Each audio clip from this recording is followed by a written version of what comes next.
So funny story, at some point, I started learning the Elden Ring speedrun for any percent on the 1.0 disc version of the PS5, so I can use the main speedrun weapon, the Ice Rain Hatchet. When I was learning the route and following it to see if I can do all the tricks, I found out that the Ice Rain Hatchet was not there. The chest where you find it near the Temple Quarter Grace is not there at all. A few weeks later, I was testing some stuff for the All Achievement speedrun as well on 1.0, and I noticed that the stone key near Odrika in Stormveil Shack was also not there. So with all these little changes, I decided, you know what? Let's look through the game and see what items are different than they are in the post-release patch of the game. And this is what this is. We're going to be taking a look through the lands between and seeing what items are different from the post-release patches. Just so we're all clear on what this means, it means that I am going to be playing in the unpatched disc version of the PS5 copy of the game. So this is what was released to game stores, and only after they released them, they patched in through the internet the day one patch, or even the one before that day one. I heard there was like a pre-release patch for people that got an early copy. All you need to do this is have the disc version of the game on your console and install it without the internet, so it won't force a patch on it. Full disclosure, I have not played the network test. I do feel like some of these changes might be related to that, such as maybe leftover stuff from the network test, but I did do a little bit of research to see if anything matched from there. So join me as we look through the majority of Limgrave to see what's different in the game. The first thing you'll notice when you boot up the game is that the HUD is slightly different. I did compare this to the network test HUD and it seems to be pretty much identical. You can see that the HP, stamina, and mana bar are pretty much just flat squares with the colored in for how much you have of each. And also the equipment slots and all that are also more square without any designs around it or inside it. It's pretty flat, just very square design overall. Even the HP bar of a boss seems to be pretty much just as flat. And it's not much different in the post-release versions, but it's worth noting. The design of the Finger Severer, the item that allows you to disconnect from online play or disconnect another player from online play if you're the host, has a weird design. It kind of looks like an arrow of some sort, but it's definitely very different from the current design of the Severer. One really nice thing, especially for speedrunners, is that you can actually make dialogue go this fast.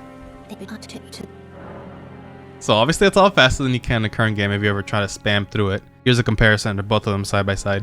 They sir, but you, I can turning to aid you. You need to the foot. Honestly, I'm not sure why they forced this on us. I mean, people want to skip dialogue. They've already played the game, obviously, so weird change, but sure. The designs for pretty much all the Ashes of War are different. They all have a very uniform design that you can only slightly tell between each other. And while it's kind of neat to have them uniform, I do think the newer designs are a little bit better. Upon entering a catacombs, I realized that the imps don't actually have bleed on their weapons, or they don't cost bleed, which definitely made them a lot less annoying, but they are still very annoying, I would say.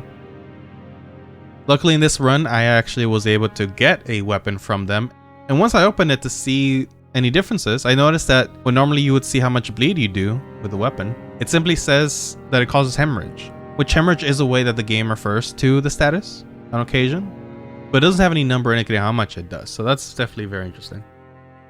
The spirit calling bell that Ronnie gives to you in the very beginning of the game is actually named the Wraith Calling Bell. It still functions the same way, it still summons spirit ashes, but the Wraith Calling Bell is actually another item in the post-release version of the game, and it releases these little spirits once you ring it. I believe in the place of this in 1.0 it's a ritual pot or something. It's one of the pots items. They probably felt it was more appropriate for that item once they added it. Speaking of spirits, I noticed that they don't have HP bars in boss fights, but they do actually have them outside, so I'm not entirely sure what's going on there. Obviously it was fixed in the actual release of the game, but definitely found it very interesting. The Murkwater Cave is named kind of differently on the Grace. When you hover over the little design that you have, it says that it is the Tombsword Caves, which is another cave in the Weepy Peninsula. But the Grace is level fine. It's simply a landmark label above the map. I take it there's many more names jumbled up. I did notice that the Mistwood Ruins are named the Mistwood Derelict, for instance. So I think there's a few different changes here and there possibly that I might have noticed, but I did want to point out the ones I saw. The Murkwater chest that you find before the boss room is completely empty. I believe it gives you 5 mushrooms in the normal game, and weirdly enough, the chest you open to trigger patches has glass shards in it. It normally has some clothes in it. Not that interesting to change, but I did think it was noteworthy. Speaking of patches, after he submits, he doesn't really hide under his shield, it seems, or maybe it's just that I staggered him out of it because of me breaking his posture and taking their post. And also, once he does surrender, he doesn't do the Patches squad immediately. He just kind of goes near the chest.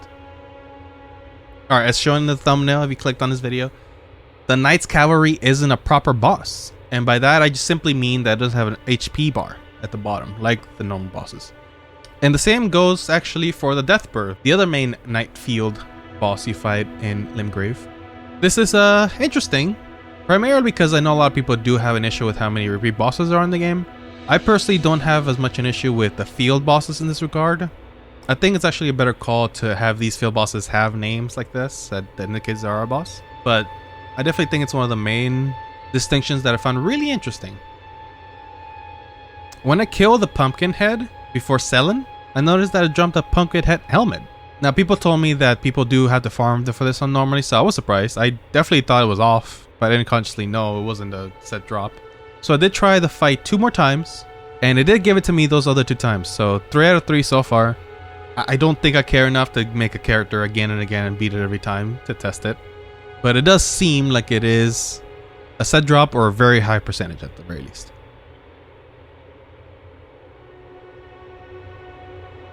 As I mentioned earlier, the Stormveil Stone Key that's in the elevated flanks was replaced by tuna arrows, which was a little bit of a damper in my plans for speedrunning, but it is what it is. Funnily enough, like right around there, the smithy stones you find in this corpse were replaced by a Trina Lily. I've heard that Trina was supposed to be a lot more relevant to the lore from some dialogue and such. So I wonder if they just last minute decided to maybe remove a lot of items, because I did notice that Trina objects, mostly arrows, but some of the lilies as well, were replaced by other items. As you may know, Melano substitutes tempered words from America whenever you're in the churches, the first, second, third churches, for instance, and some other locations as well. When she does that, she usually looks up into the sky a little bit to imply that she's channeling something, I don't know. But in 1.0, she actually doesn't do that at all. She just kind of keeps staring at you or whatever. It was definitely a good choice, given that the dialogue does have quotes to indicate that she's reading off of America's whatever. Although I have seen people quote before, like for instance, Inia will quote the 2 fingers. But it's good to have some kind of indication at least. I like the final product. The Sacred Tears were called the Flask's Tears in 1.0, which at least makes it more clear what they're for. Maybe a little too direct for my taste. I think I preferred Sacred Tears, but you know. It wasn't as noteworthy in the main map you get from Limgrave, but in the other one near the Mistwoods, I did notice that the item highlight for looting is a lot more hidden. It's a lot more inside the little structure of the map, which if you know those are maps, whenever you see those, that's not really an issue, but it does take some people a long time to realize that. So it's probably better that they bring it out a little bit more for some of these.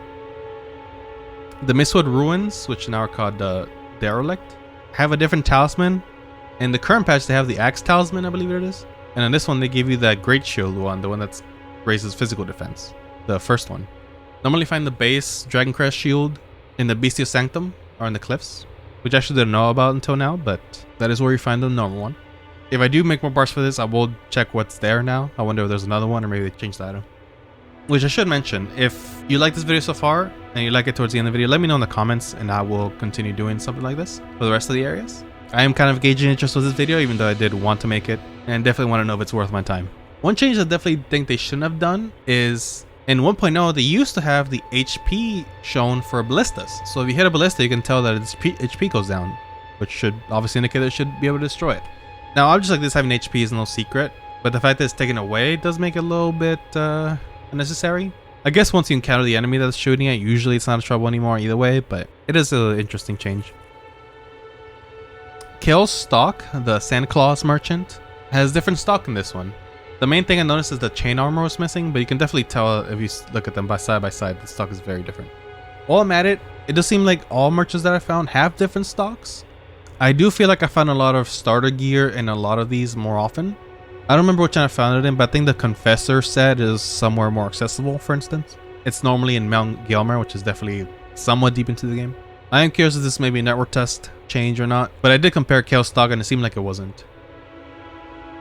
The Tibia Mariner has a different name in this one, which given that I don't know what Tibia means, it's probably a better change, but sure. And speaking of names, I think it's the time that we tackle the just different names of a lot of items.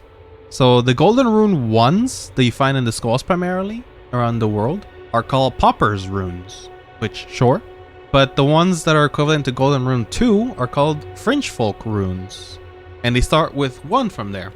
And then from there, the Golden Rune 3 is called Fringe Folk's Rune 2. Golden Rune 3 is called Fringe Folk's 2 or 3. You know, see, as you can probably tell, this is already really confusing. That's why I don't think this is the best change. I do kind of like the names, but the fact that they don't increase naturally even from the first one is a little confusing. This one isn't as crazy, but Smithing Stone 1, for instance, is called Smithing Stone Shard. No number. Smithing Stone 2 is called Large Smithing Stone Shard. 3 is called Hard Smithing Stone. I think I do like these better, but again, it's probably a little better to know immediately, at least at face value, whether you need this stone or not. I know people will be looking for Smithing Stone 4, for instance, so if they find that, it'll immediately click on them. You can always check in the inventory, but, you know, probably better, even though I like the name conventions. And the same goes for the Somber Stones. They also have, like, Large Somber and stuff, for instance. All the stones have wild names later on, both the normal smithing and somber ones. Now we're heading to Stormveil Castle, and the first thing I noticed right away is that Margit has no death dialogue, so the put these fools' ambitions to rest line is not there.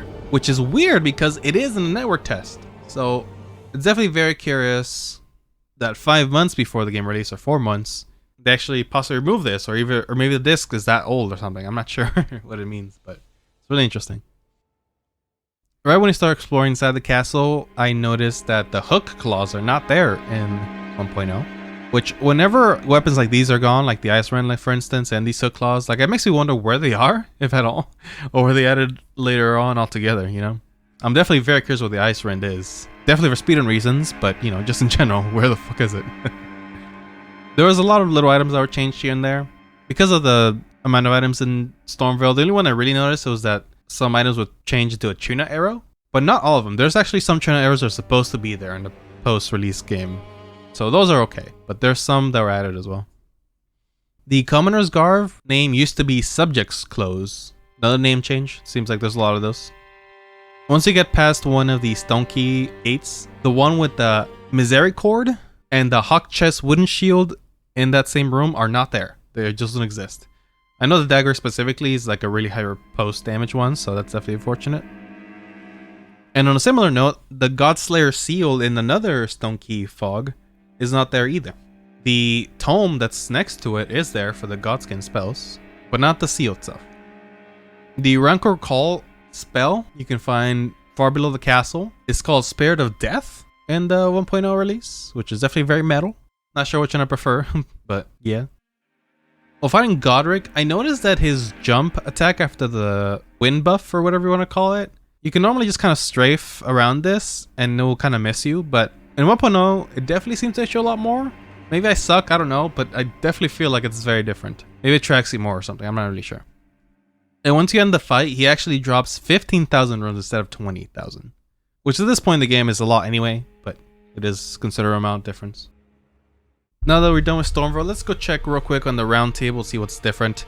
One interesting change was that Rodrika's position when she first enters is different. In 1.0, she is positioned on the right of the chimney, and in the post-release, she's on the left. If I had to guess why they did this, it is to make sure that people see her, because I noticed that when she's on the right, she's not in your view as you first enter the round table. So if you decide to go to the left, which I think is more likely to go around to the main areas, you'll definitely miss her. If you go to the right, you will see her most likely, but putting her on the left makes you go see her immediately. And with a red cape especially, she stands out, I would say. And don't have to risk people going to the left and missing her all entirely. Encha's auto pose is a little bit weird. It's definitely different, as you can tell. He almost looks like he's shaking as well. I don't know if it's intentional or not, but he definitely doesn't have that edgelord pose that he does in the final release.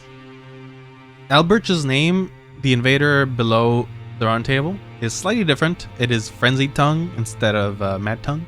Very slight difference. It's essentially the same thing. Here's the most interesting part about the round table in 1.0, which would definitely be very interesting for the final release if this was the case still. But in 1.0 version of the game, Gideon and the Two Fingers don't accept you until after you've activated the Great Rune. So even if you killed Godric and claim his shard of the Elden Ring, they still won't accept you or even acknowledge that you have it until after you activated it. Gideon will pretty much still have this dialogue that he gives to you if you talk to him in his chambers, but before you get the Great Rune. And the Two Fingers door is just not open at all. So naturally, I went to do the last thing for this video, which is activate the Great Rune, and I found this hilarious change, and it's that the portal that takes you to the Divine Tower and that bridge is actually way more hidden than it is in the No More Lease. It's pretty much right at the tip of the crumbling bridge, and I would say it's pretty obvious why they changed it. People probably didn't want to get that close to the thing, or maybe missed it or something, so they decided to bring it up to the top of the bridge, where you could naturally expect something to be at the very end. So yeah, those are a lot of the main things I checked and found in Limgrave. I stream this on Twitch to record the footage and stuff, and people help me find things or think of things to check. They definitely pointed out a lot of things to me that I would have missed otherwise, because I'm not as familiar with this game yet as I wish I was. But it is huge, so it makes sense, obviously. So, if you like this and want to see more weird changes that the 1.0 had different to the post-release versions of the game, do let me know in the comments, please. I've played through the game more 1.0 for like just other video stuff, like the Let Me Solo Her speedrun I did. That was done 1.0 primarily, and then I patched or do multiplayer. I did play through that in 1.0, and there are so many wild things that I noticed even towards the end of the game or late game, and I would love to show you guys. So do please let me know if you want to see more of this. I would probably be doing Whipping Peninsula next. It feels like the most natural thing to do. And if I do, I'll probably stream it on Twitch again, so if you want to follow me there as well, do that as well. But yeah, for now, here's are some videos I think you would like. Do subscribe if you like my other stuff, and hope to see you again. Bye bye.